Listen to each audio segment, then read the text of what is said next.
to Adrice's Kitchen 6ix9ine today. Have I got a yummy, sweet, delicious sandwich for you. Let me share with you. A glazed donut, maple ham, and Gouda cheese. Oh, that's going to be heavy on the hips. You're going to have to go to the gym after this, right? Let me share with you my recipe.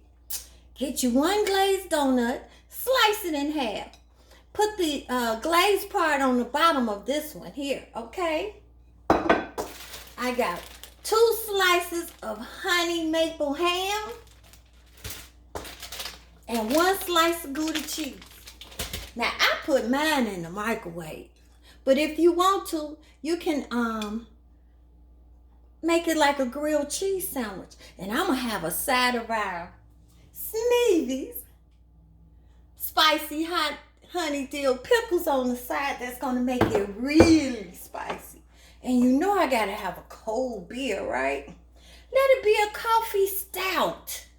Ooh, it's going to be so delicious and different.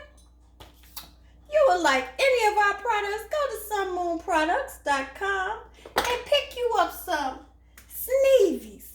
Love that barbecue spice and play with your recipes. Enjoy.